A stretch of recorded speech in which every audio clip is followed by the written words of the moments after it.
where they're joining from, just to get us going. And without further ado, I'd love to welcome Donna Feldman. She's a class of 73, MSRDN, a Smith College alumna, and holds a master's degree in nutrition from Cornell University, Division of Nutritional Sciences.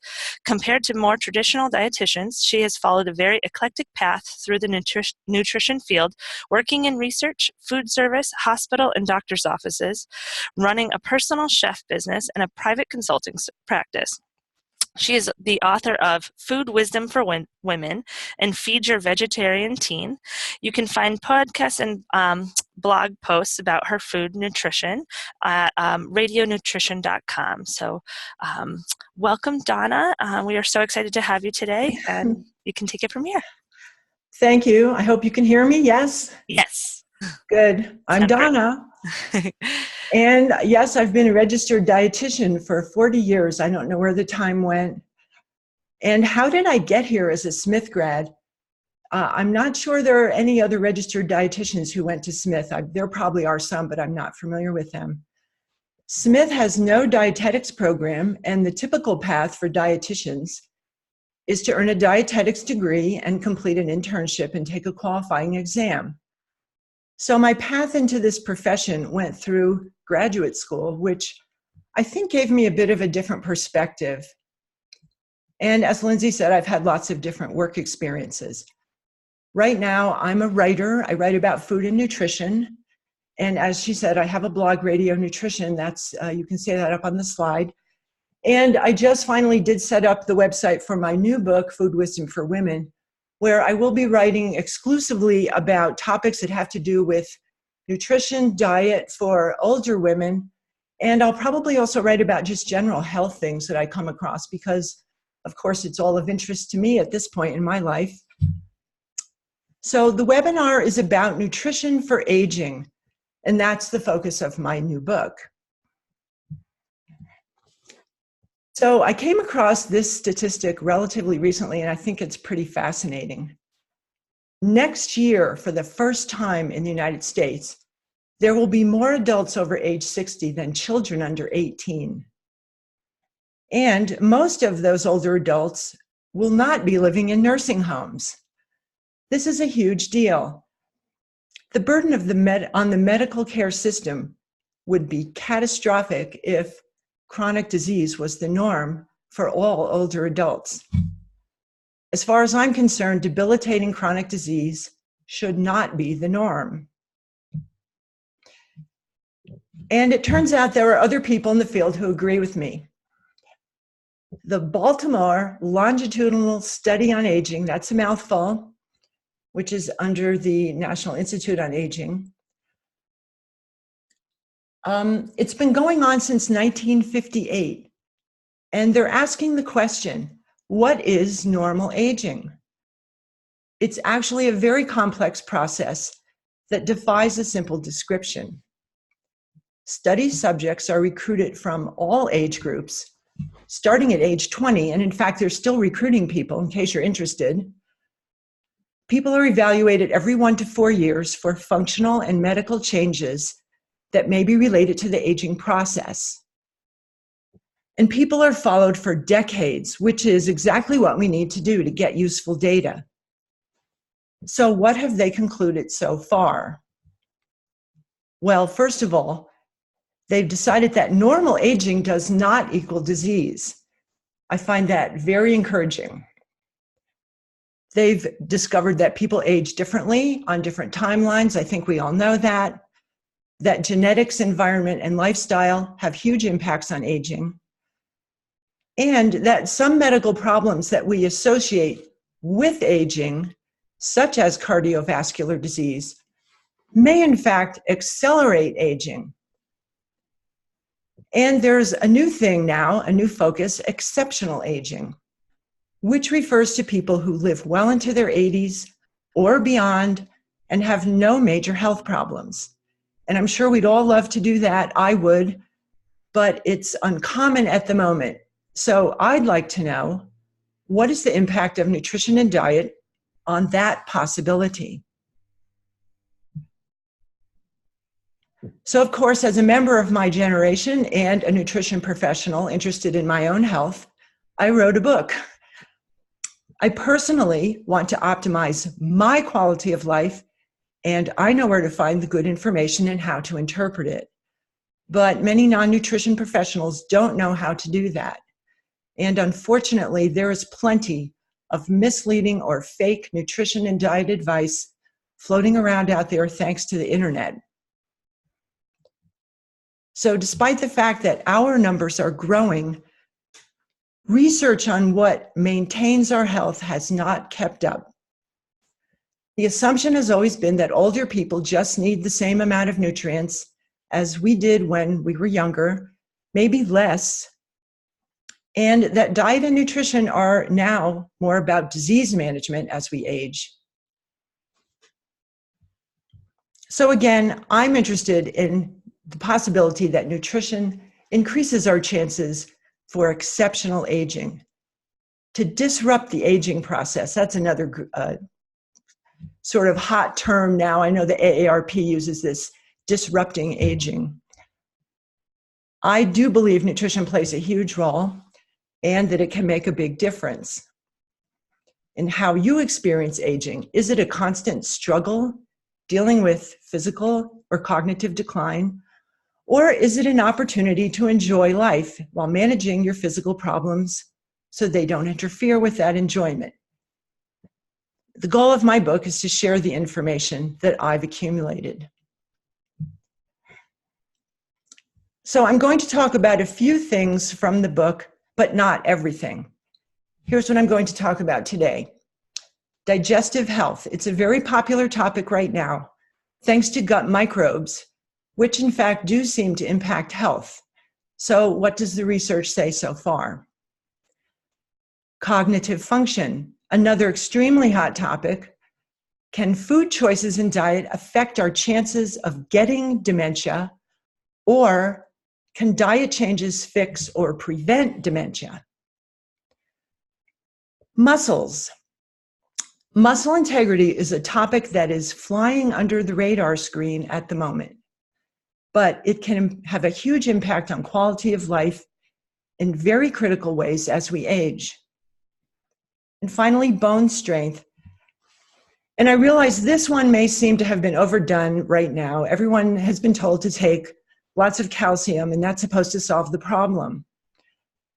But it's about more than just taking calcium pills. And I'd say most of the advice that I see is incomplete and inadequate. So there's a few things I'm not going to talk about, one of which is weight loss diets. Certainly, I'm concerned about the obesity epidemic and what it's doing to personal health, public health, and medical costs. But I'm not emphasizing weight loss diets per se right now, especially for older women. I prefer to emphasize healthy diets. And I think many of us, perhaps most of us, are done worrying about losing 5 or 10 pounds to fit into a bathing suit, or because we strive to look like a heavily photoshopped fashion model. We have better things to think about. Another thing I'm not going to address is supplements. I have plenty to say about supplements for older women in my book, and it's a very large and complicated topic and simply too much to cover in a webinar. And finally, I'm not going to talk about diseases. There's plenty of information out there about chronic disease management with diet, and I don't want to reinvent the wheel. So let's get on to muscle maintenance, or sarcopenia. Sarcopenia is defined as loss of muscle mass, and it is unfortunately an inevitable part of aging. But the degree of muscle loss depends to a great extent on nutrition and also on muscle use. Some of you may have experienced this even if you didn't attach a medical term to it. You may feel weaker, you can't walk or jog or hike as far or as fast, you perhaps can't lift things, or you feel like your stamina has deteriorated. To some extent, that is due to the gradual loss of muscle mass over time.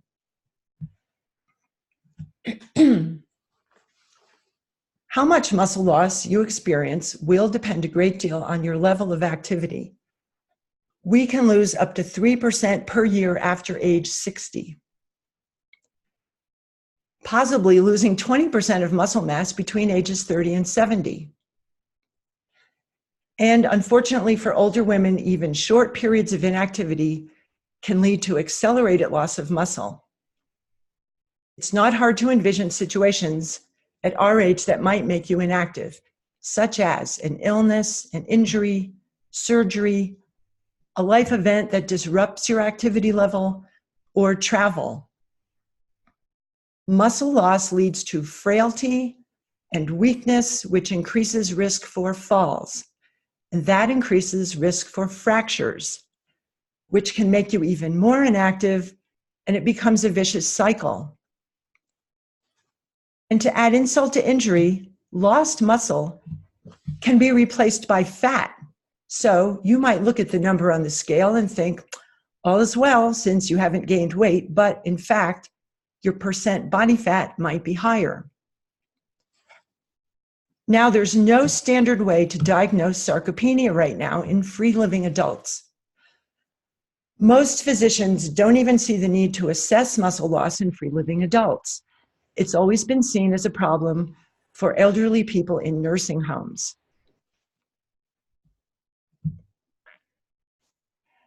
And why does this happen? Muscles are in a constant state of regeneration. The repair part of the process decreases with age. Muscles break down faster than they rebuild. Unused muscles are more likely to lose mass. And muscle loss can be evident after just a few days of inactivity, such as from an illness.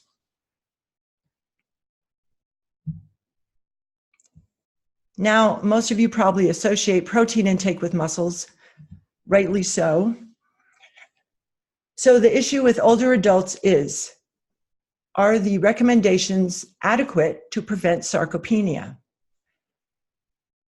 It's actually controversial, and until relatively recently, no one questioned the assumption that older adults don't need any more protein than any other adult. The standard protein intake recommendation for adults is 0.8 grams per kilogram body weight per day. There's a growing body of research on older adults suggesting that that assumption is wrong, although it's not clear what the optimal intake would be. Some of the research suggests that optimal could be as much as 1.2 grams per kilogram per day, or even higher. But there's continued resistance from health policy organizations to change the recommendation. Meanwhile, I'd like to point out that athletes who are trying to build muscle regularly eat much higher levels of protein, and research on athletes indicates that the higher levels help. So what does the research on older adults show at the moment? It shows that protein intake ideally should be divided relatively equally across your meals during the day, rather than just lumped together at one meal in the evening. This seems to have the most benefit for muscle building. And of course, muscle training is key to this process as well. Muscles need to be challenged in order to grow. They don't just increase because you're eating more protein. In reality, 0.8 grams per kilogram per day yields a very modest daily protein recommendation. For a woman weighing 135 pounds who is a normal weight, that's just 49 grams per day. Most adults in the US eat more than that by default. Using the higher number to calculate her recommendation results in a 73 gram recommendation, which is close to what a lot of people do eat.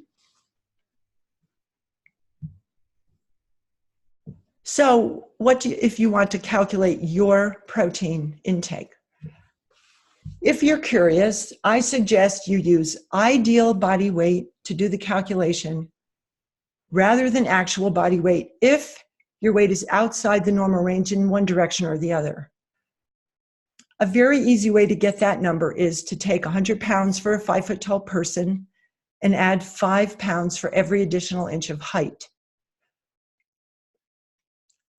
So a 5'6" woman might weigh 150 pounds, but you would do the calculation based on 130 pounds. And as you can see, if you do that, her calculated recommended protein intake per day, even at the higher level, is 71 grams per day, and that's actually pretty reasonable to attain.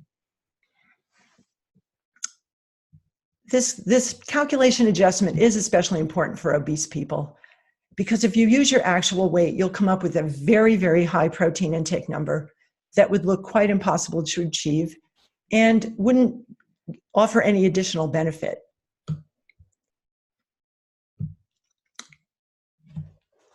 So there are practical considerations for doing this, one of which is many of you are eating sufficient protein. This isn't an issue, but you may know of someone else who needs to up their protein intake. Spreading protein as evenly as possible throughout the day means about 20 grams per meal if you're going for 70 grams, and 10 grams at a snack. We tend to eat less food as we get older. So that means that the higher protein foods are going to take up a bigger part of your meals. And many people lose interest in those particular high protein foods like meat due to taste changes, chewing difficulties, disinterest in cooking, cost, and other factors.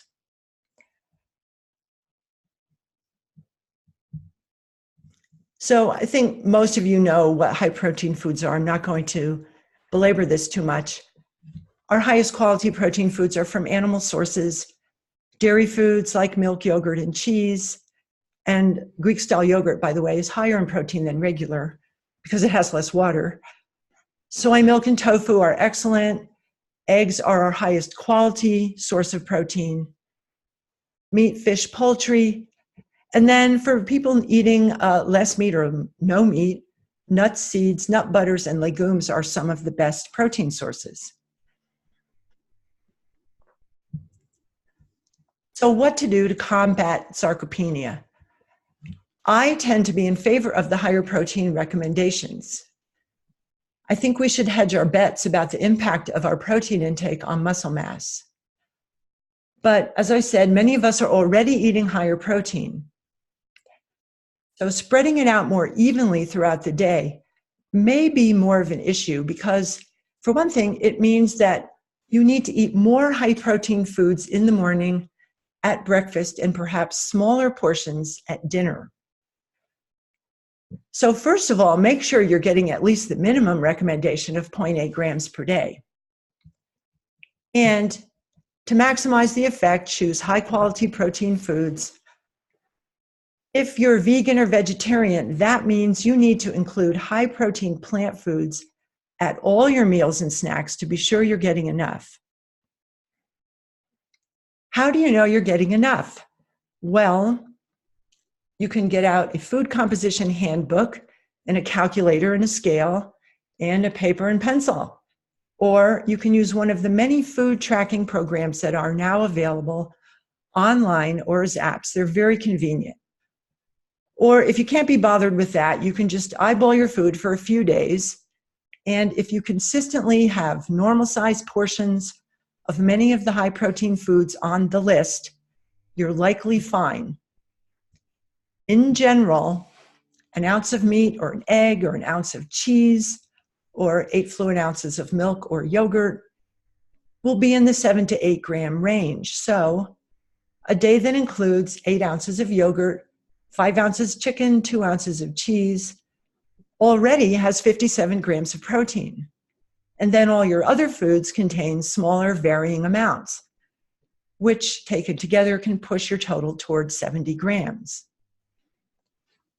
So you don't have to eat meat to get adequate protein. Eggs are one of our best sources. Dairy foods are excellent.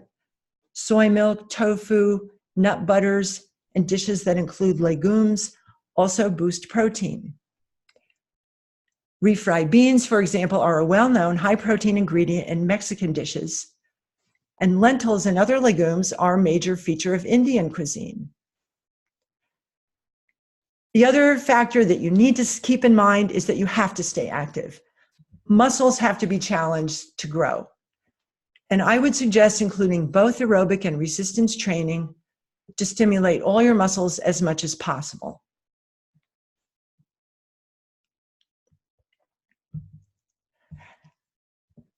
The next topic, brain health and cognition. It's the $64 question. Can we prevent dementia or at least slow it down by eating certain foods or diets or nutrients, or by avoiding certain foods or types of diets? There is plenty of ongoing research, but the problem is we don't know how far back we need to look. Does the process of dementia begin at age 55 or 35, or even earlier? Can we intervene with nutrition at age 65 or 75 and produce meaningful results? Another major problem, nutrition intervention studies that try to answer these questions would be prohibitively complicated and somewhat impractical.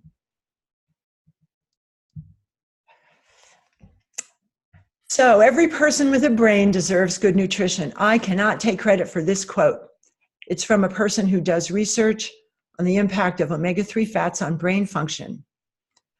But I think it captures the importance of nutrition for the brain. We don't always think about that connection, perhaps to our detriment, but we're starting to think about it now. So first, let's look at brain structure. The brain needs a steady supply of nutrients. We know these nutrients and more are important. We don't know how nutrient levels at different times of life might affect brain function over time, for better or worse. Now, you may not have thought about this, but fat is actually critical for brain structure. The brain is 60% fat. The omega-3 fatty acid, docosahexaenoic acid, or DHA, is particularly concentrated in the brain. Protein is important. Glucose is the brain's sole energy source and uses about 70% of your available glucose every day.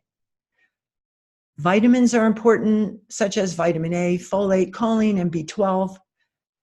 Minerals are important, such as iodine, copper, iron, zinc, and selenium. And certain antioxidants appear to accumulate in the brain, such as lutein.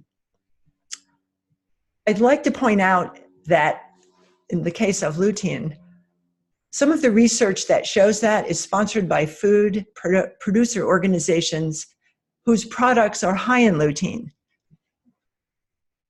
The important role of choline, for example, is for neuron function. It's a new hot topic. It appears to be particularly important for fetal brain development, which is where most of the research is right now. I'd like to point out that our primary source of choline is egg yolk, and the decades-long fearful hysteria about eggs has dramatically reduced average choline intake. One of the long-term ramifications of this could be on neuron organization and brain function.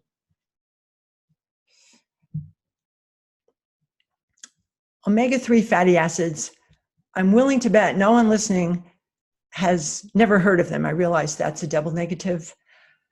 And there's plenty of evidence that omega-3 fats impact brain function. There are numerous problems with studying the impact of omega-3 fats on brain function in older adults. First, many of these studies do not measure blood levels.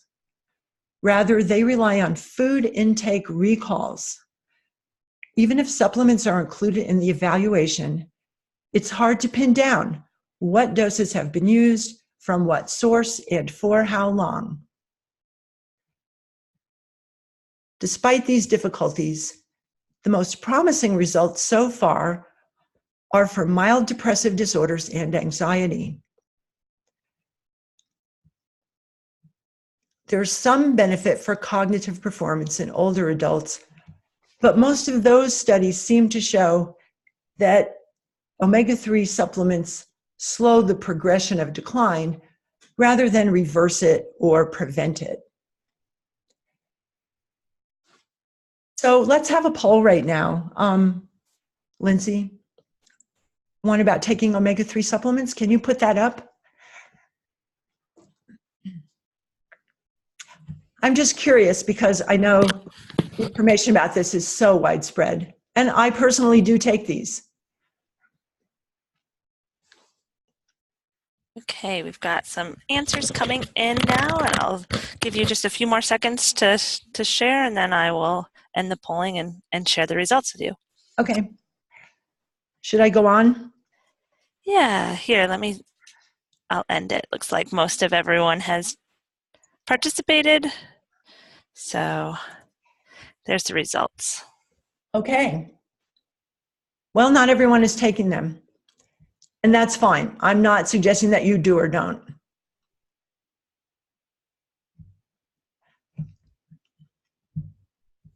Now, a recent study I came across sponsored by NIH and AARP, the American Senior Study, they're not just studying omega-3 in fish. Following 420,000 people for 16 years, that's significant. And what they found was that for women, fish consumption is associated with a 38% lower risk of mortality from Alzheimer's disease, which you would assume meant that they had less incidence of Alzheimer's disease. That actually wasn't clearly stated in the study results that I saw. But again, there's problems with this kind of a design. The marker was fish consumption, and that was dependent on people correctly answering questions about how much fish they ate over all these years, including the type of fish and the portion sizes. And asking about fish in general will tend to overestimate omega-3 exposure because many kinds of fish that we commonly eat have almost no omega-3 fats. And those are mostly the white fish, which are very low fat, so that makes sense. But despite these limitations, eating fish had a significant relationship for women with Alzheimer's disease. And an interesting point is that this relationship did not exist for men. So how do we interpret this data? Here's how I look at it. What it might say: women who eat more fish have other healthy habits. Or there's something about fish that helps prevent or ameliorate the effects of Alzheimer's disease. Or eating more fish means eating less of other foods, and those foods cause problems. Or people who can afford to eat more fish have higher incomes, and higher incomes are linked to better health. What the study does not say is that fish prevents Alzheimer's disease, or that omega-3 fatty acids prevent Alzheimer's disease. So it's important to realize that, because I know a lot of times mainstream media will grab some bit of a research report and turn it into a catchy headline, and people frequently just read the headline and make their conclusions from the headline. And sometimes, frequently, those conclusions are not correct. So vitamin B12, this is another vitamin that is critically important for brain function. It's only found in animal-sourced foods. And in food, vitamin B12 is a very large molecule. It must first be separated from the carrier proteins in the food, and that process depends on stomach acid. Then it's attached to another carrier molecule called intrinsic factor, which moves it out of the intestines and into the blood. Insufficient B12 can cause dementia-like symptoms. And absorption decreases with age naturally. And now, unfortunately, as we age, many of the common medications that we take interfere with absorption, such as metformin, which is common for type 2 diabetes, and proton pump inhibitors for gastric acid and reflux. And then there could be decreased B12 intake from food due to the taste and chewing changes associated with age that I talked about. Stomach acid decreases naturally as we age. Intrinsic factor production can also decrease as we age. So we may not be absorbing as much as we need to. The common diagnostic measure is red blood cell volume. And in fact, that's typically a measure that's taken if you do routine lab work as part of a wellness visit. Red blood cells become enlarged in B12 deficiency. But many researchers are finding that symptoms can occur long before the red blood cells are affected. B12 is extremely important for nerve and brain function, and some research suggests that nursing home residents who are suspected of having dementia, in fact, were B12 deficient. Now, by coincidence, I just heard a story from a friend about her mother who was in a nursing home in her 80s and was having significant cognitive problems. And she switched doctors, and the new doctor ordered a B12 test, and this woman was found to be very deficient and put right away on injections of B12 to get her up to speed. And her symptoms are now much improved. So this is not just, speculative. This is happening. Routine lab tests do not measure B12. You have to ask or demand from your physician that it be included. Some B12 experts recommend that all older people be tested, or at least people who have signs of dementia or cognitive impairment, to rule out B12 as a contributing factor. It seems pretty simple, but try convincing your physician to do that. B12 deficiency is, I believe, highly underestimated in older adults. But the problem with the blood test is that so-called normal range may be too low for older people. And some other countries raise the range for older adults. In the US, so-called low normal is 200 picograms per milliliter, while in Japan, it's 500, because research shows that older adults are more likely to exhibit deficiency symptoms at levels below 500.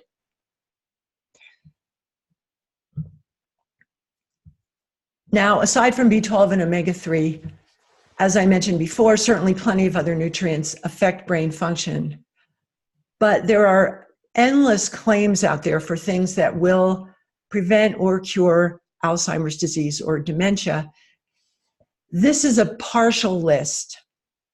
Creatine, whey protein, which comes from milk from the production of cheese.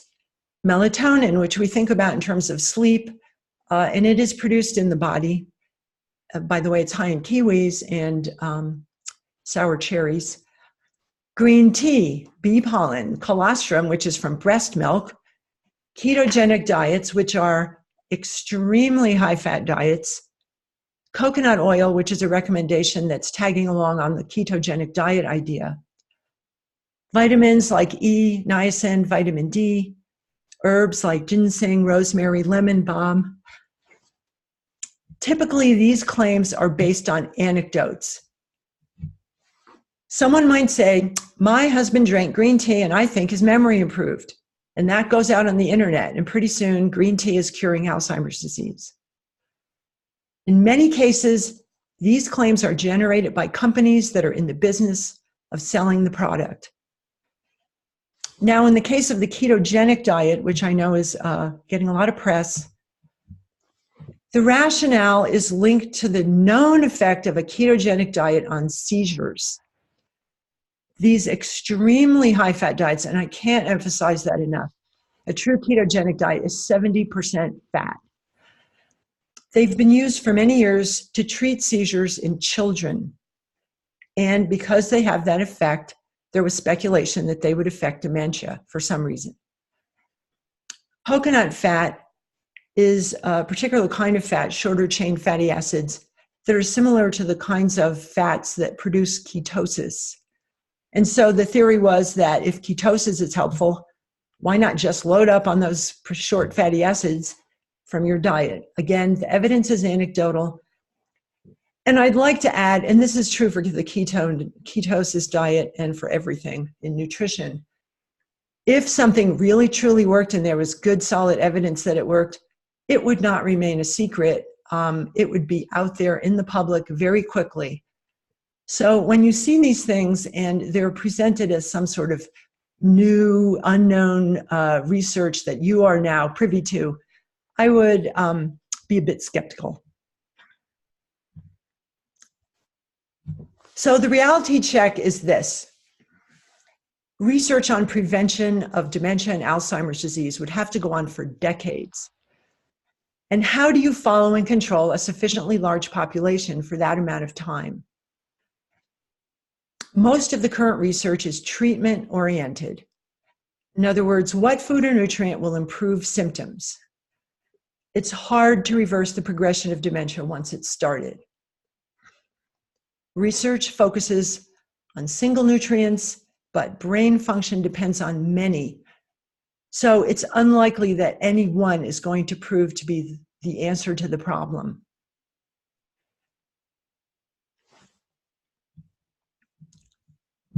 What can you do? Here's what we know so far. A plant-based Mediterranean-style diet, which is full of vegetables that contain antioxidants, vitamins, minerals, fiber, is linked to a lower risk for dementia and Alzheimer's disease. Omega-3 intake, you should at least stick to the recommendation that you eat 2 servings of a high-fat fish per week. If you want to take supplements, that could be helpful. You should ensure an adequate B12 status, and how you do that may have to be up to you. B12 is frequently now included in all multiple vitamins for older adults, the senior type vitamins. And it turns out that the form of B12 in the supplements is absorbed passively, not necessarily attached to intrinsic factor, and so is independent of stomach acid. The absorption rate is very, very, very low because it simply diffuses into the blood, but which is why some of those the doses are very high. But it turns out that that can be adequate and keep people in good status. And of course, you should avoid excessive alcohol, recreational drugs, and smoking, and stay physically active. Preventing your chances of dementia is a package deal. It is not likely to end up being any one thing about your diet or lifestyle. So let's talk about gut microbes, or digestive health, the gut microbiome, and probiotics.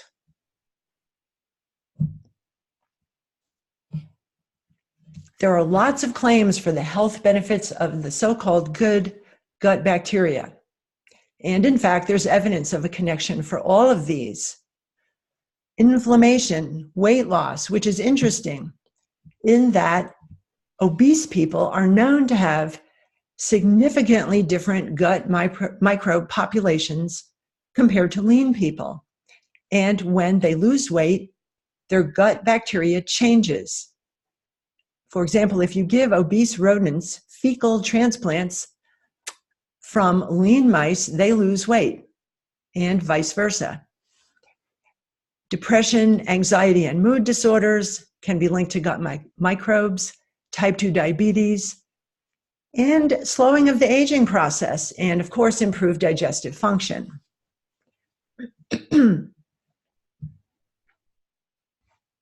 It all started with yogurt, and some of you will recall that back in the 1970s, yogurt was still a niche food, not like it is today, where it's taken over large swaths of your average grocery store.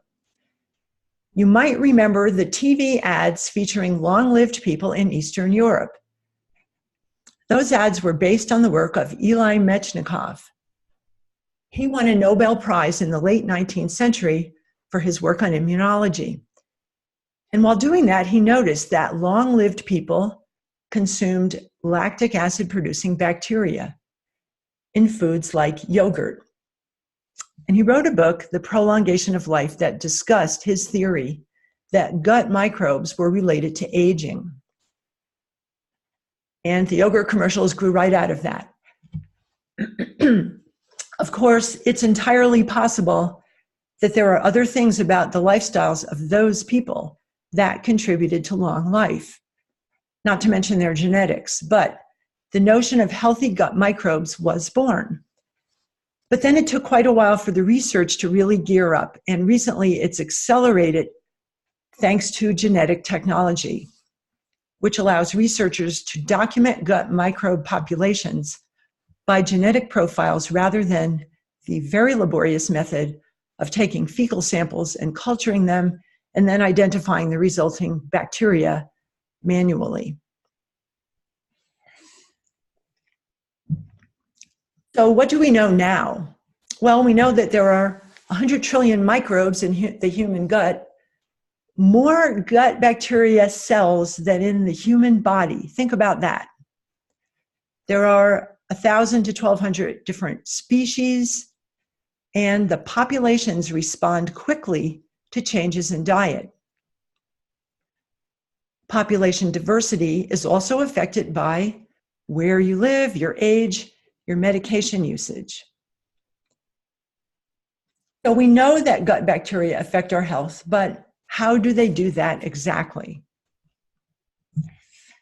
What we don't know. We don't know which bacterial species provide the benefits. We don't know what benefits in particular they confer and how they do it. We don't know if a specific diet is desirable to encourage different microbe populations or discourage undesirable ones. And we don't know what the ideal mix of different species would be. We know, in general, some of the common bacteria that inhabit the human gut, and I apologize ahead of time for mispronouncing these. Firmicutes, which includes the lactobacillus species, Bacteroidetes, actinobacteria, and proteobacteria.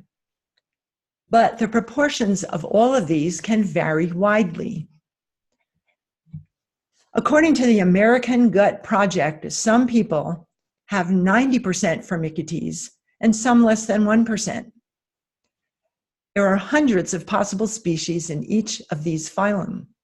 So, for example, are all lactobacillus species good? We don't know.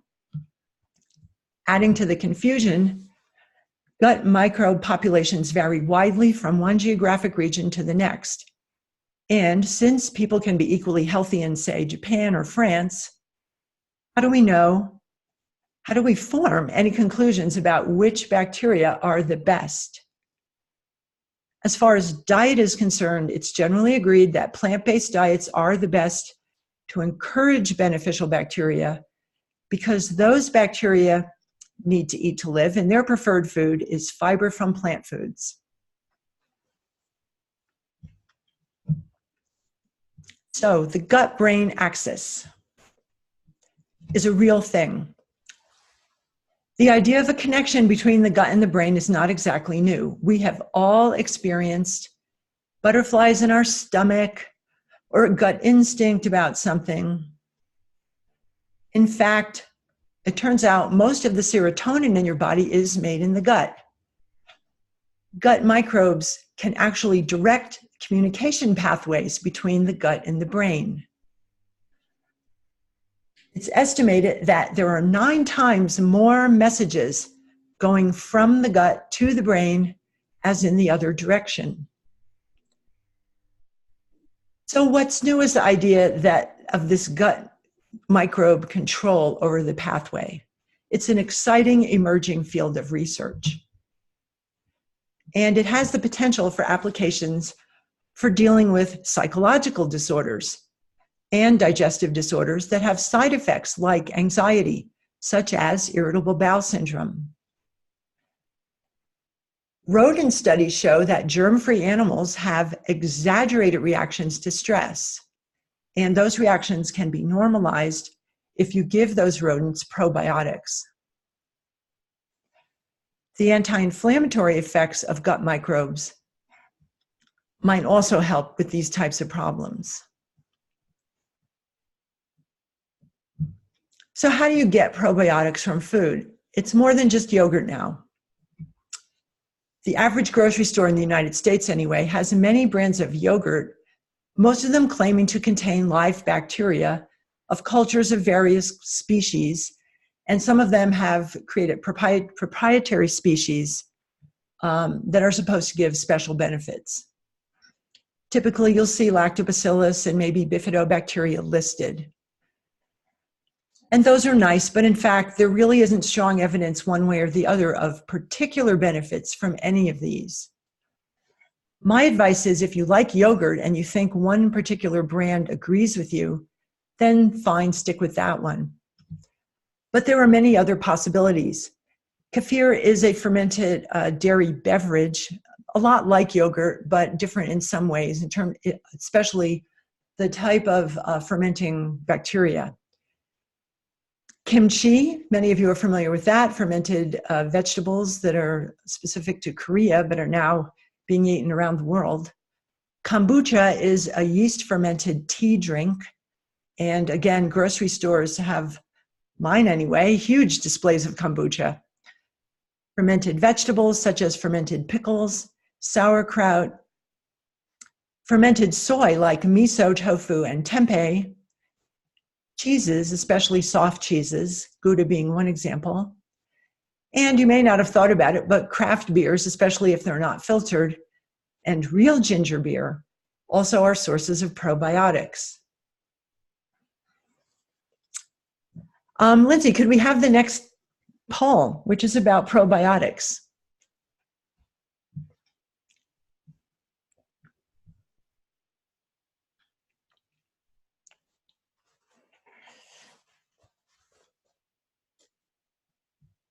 Thank you. I'll be curious to see. So while you're looking at the poll, I wanted to say, talking about all these probiotic foods might make you think that you have to rush out and buy them all. But I want to point out that one woman's beneficial probiotic food can easily be another woman's upset stomach. One size does not fit all in this, so don't overdo new fermented foods. And if you really feel like one isn't working for you, then forget it. Just remember, gut microbes, wherever they came from, prefer fiber and undigested carbohydrates from plant foods. So your whole diet is important to encourage them. And lots of you are eating probiotic foods. That's great to hear.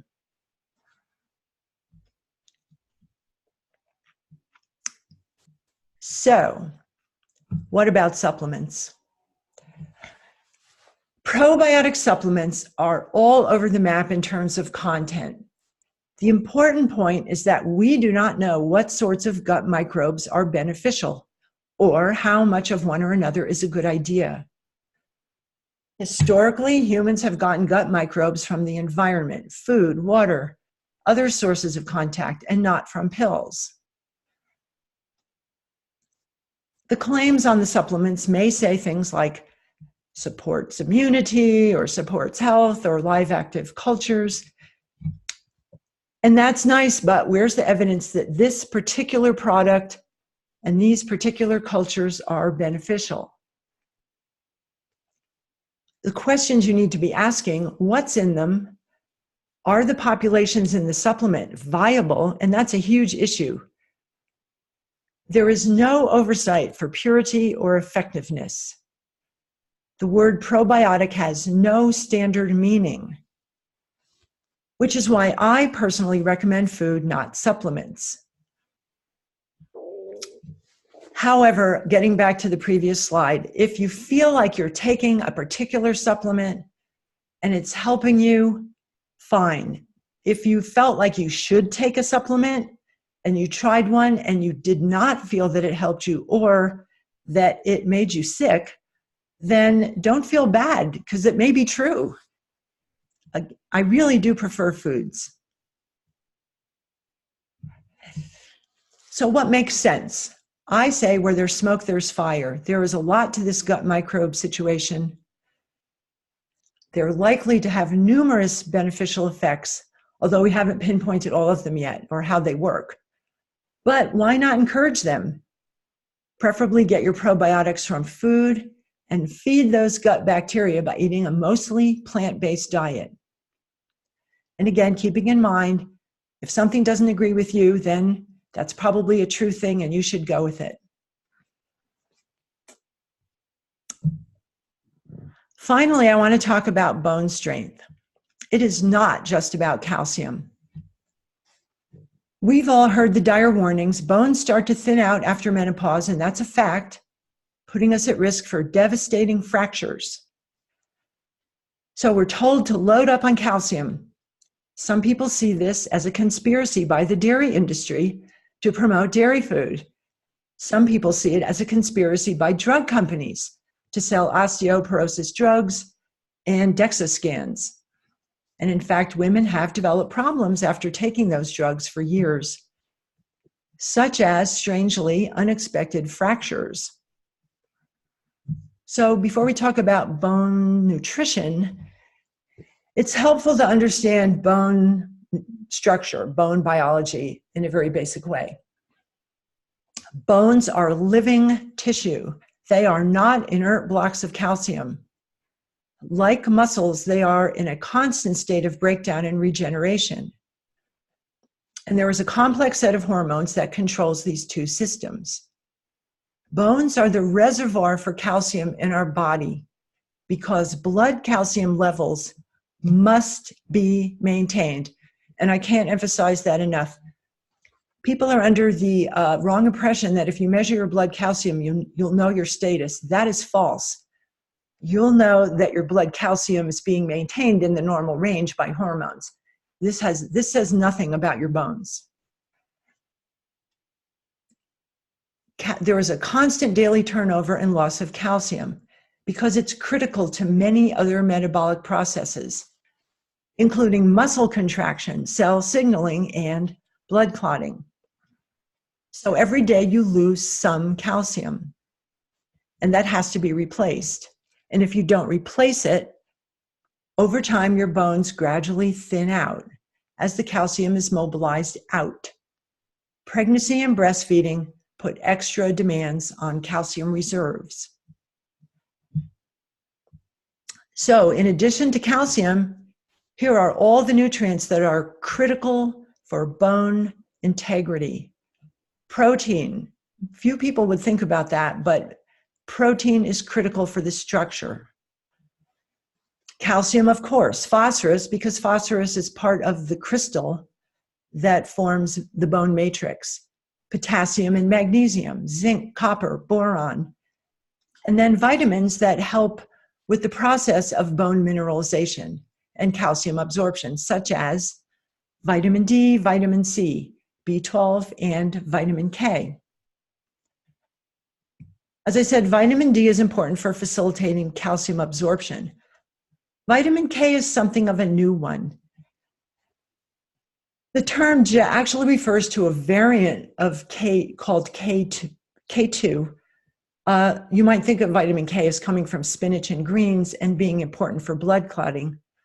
K2 is involved with calcium metabolism in other ways and appears to play a role incorporating calcium into bones. Despite this long list of nutrients, we remain obsessed with calcium. And I'm not going to speculate about why that is right now. It is important, but it's not the whole answer. If you have thinning bones, you need to think about all of these nutrients.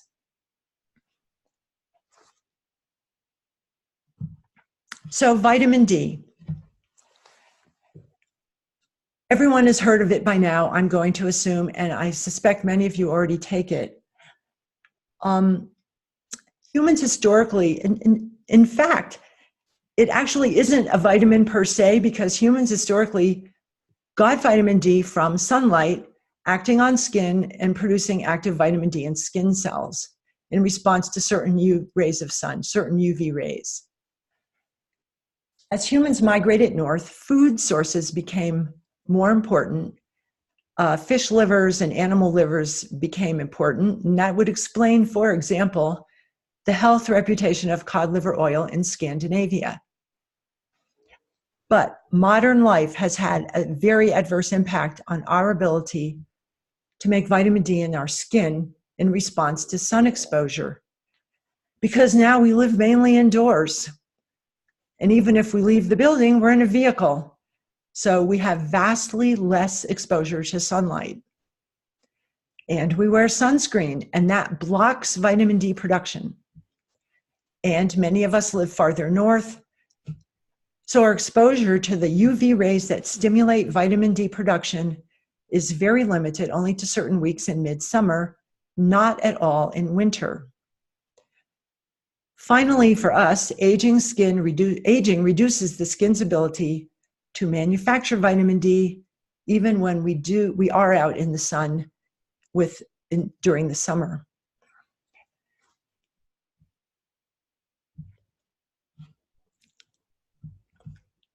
So, most screening lab tests that you would get, for example, at a well visit to your physician, now include vitamin D. And this would be a good time for the next poll, Lindsay, the one about vitamin D testing.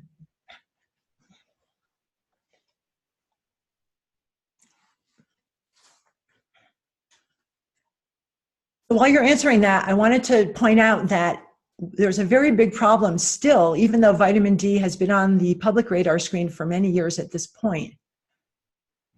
No one can agree on what the normal range is. And when you get a lab result, it's going to be the normal range according to that lab. And how they made that decision, we don't know. Many multiples for seniors now already include higher doses of vitamin D, but many people supplement without being tested. And that's potentially a problem because vitamin D is a fat-soluble vitamin and it can end up being toxic over time if you take too much. So how is the poll doing?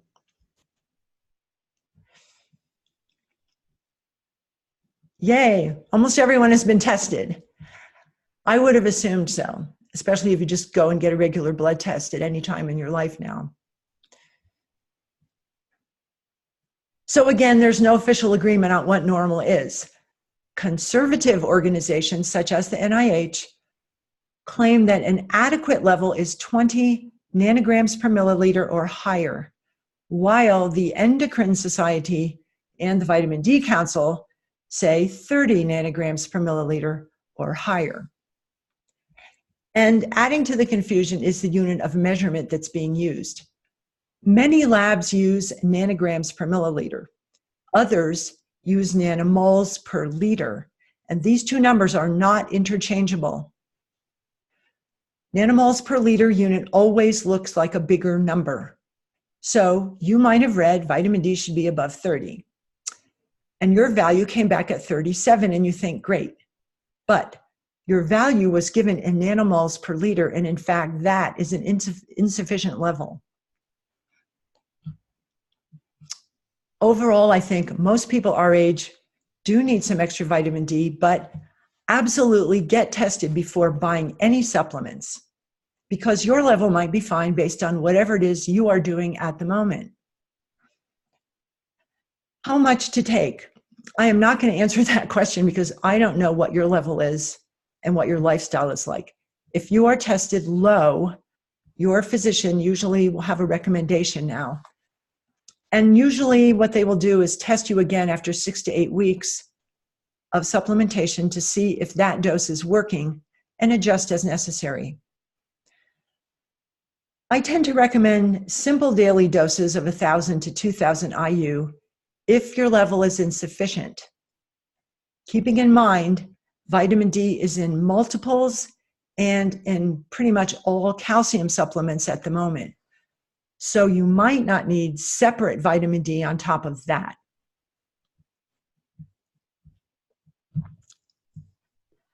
So how much calcium? The official recommendation for older women is 1,200 milligrams per day, which corresponds to 4 servings of a dairy food every single day, which I do not do. And I'm not sure who else does that, although I'm sure there are people who do that. Most supplements are in the range of 200 to 300 milligrams per tablet.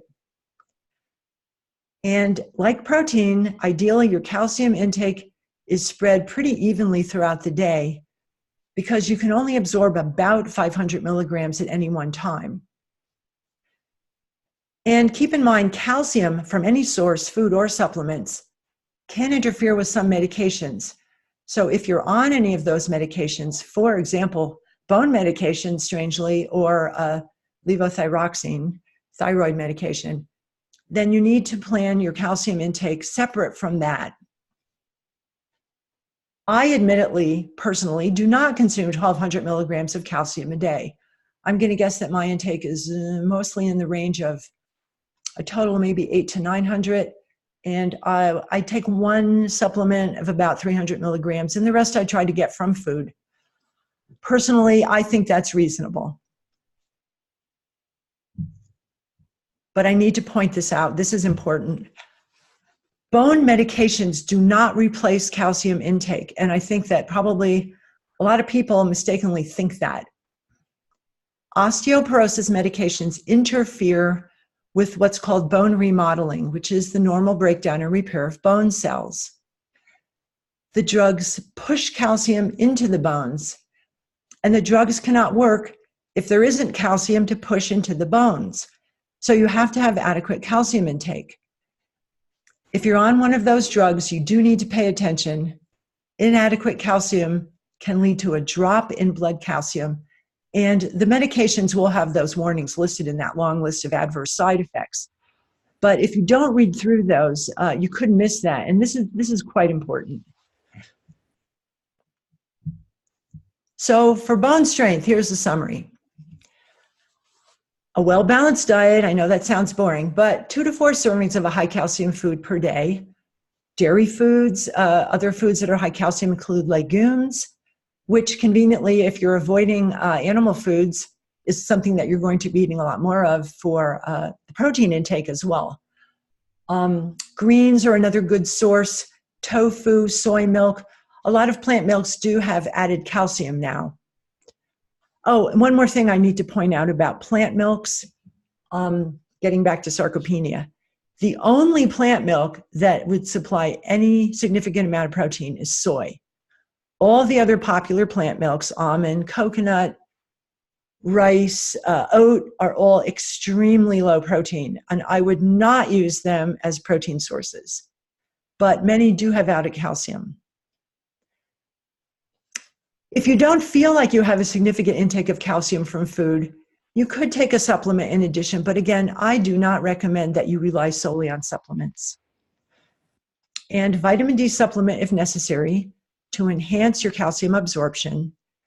Exercise, because like muscles, bones tend to improve more if you're moving, and that kind of movement is more of the aerobic type, not so much the resistance training.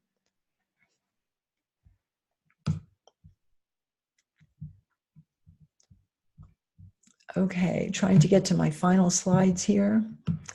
Let's sum it up. Supporting health while you age with nutrition. My first recommendation is eating a plant-based diet, and I know I didn't talk a lot about that. And I also realize that some people are confused about what I mean by that, because people talk about it a lot, and there really isn't a set definition. The Mediterranean diet is one very good sort of defining structure, but there are lots of other ways to eat plant-based diets. You could simply increase the amount of plant foods on your plate and decrease the amount of meat or cheese or eggs. That's a pretty easy way to do it, and that works. But plant-based diets are loaded with nutrients, and as an added benefit, they will support your gut microbes because they're high in fiber. Then you need to ensure adequate protein at least at all your meals and snacks throughout the day.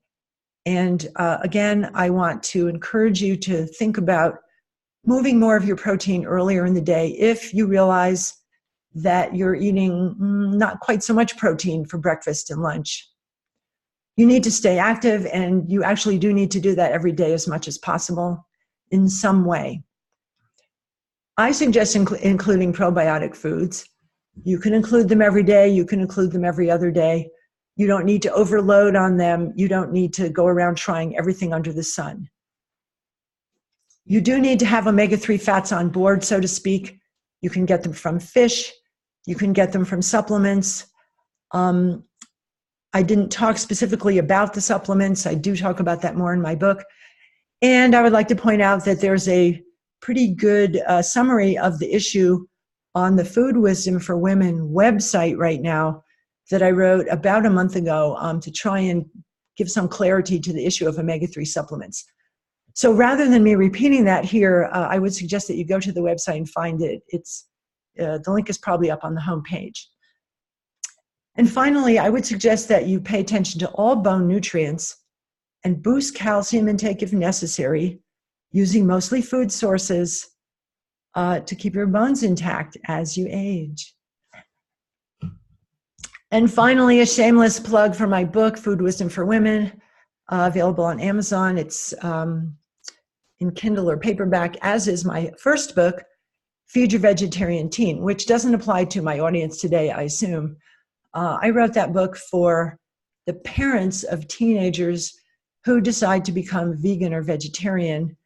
And I've met many of these parents over the years, and they tear their hair out, and they end up dealing with the situation in a less than stellar way. And that's not necessary. So I wrote this book to try and help them get through what might in fact just be a temporary period in their lives, dealing with teenagers who are dealing with peer pressure and making these changes to exert their independence. So that's all I've got for today. Are there any questions?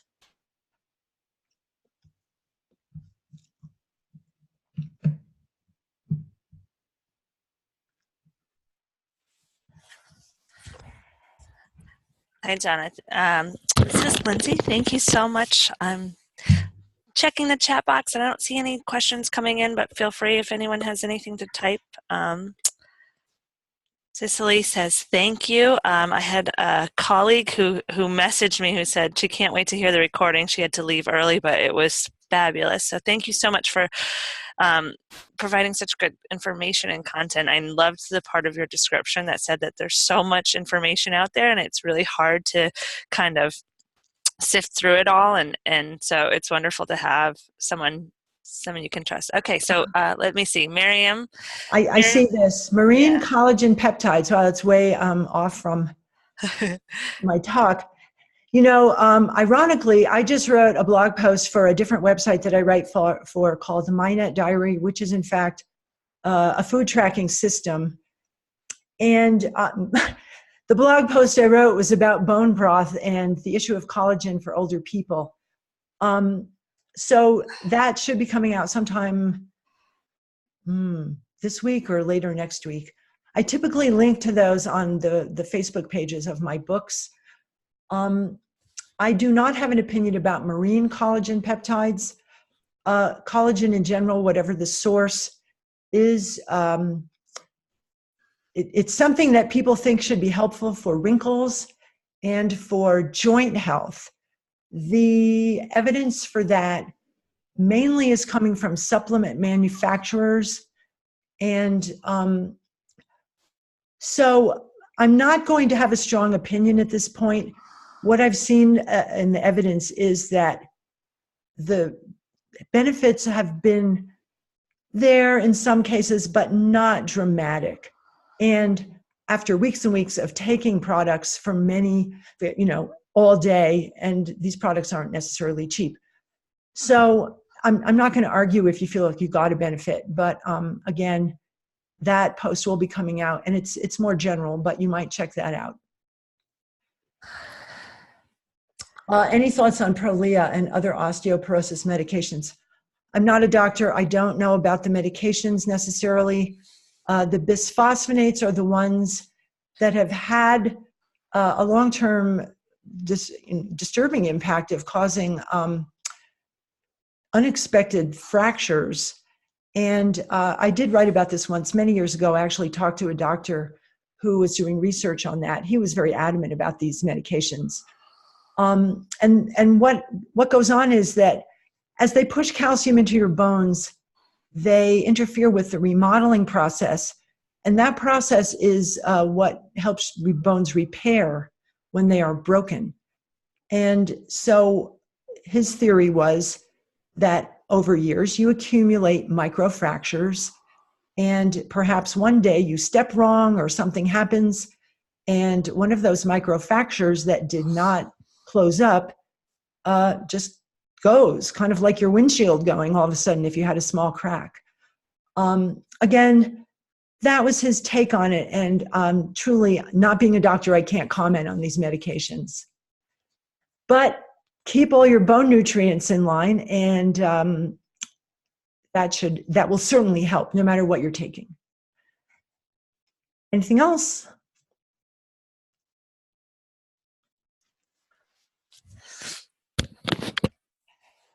I think that may be it. Okay, great. Well, it was lovely talking to you. This is my first webinar, so I hope it went well.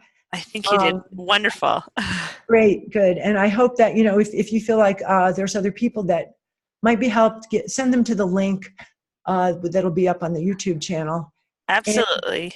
Okay. And, this is, certainly for people who are listening, but also some of you may be taking care of elderly parents, elderly relatives and everyone can benefit. It's not just, you're in your 60s or 50s.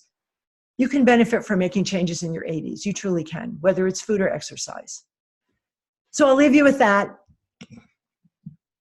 Great, wonderful. Thank you so much. And I will get the email out to everybody with the information on how to get the slides and the recording. And thank you all for joining us today. And we hope to see you again soon.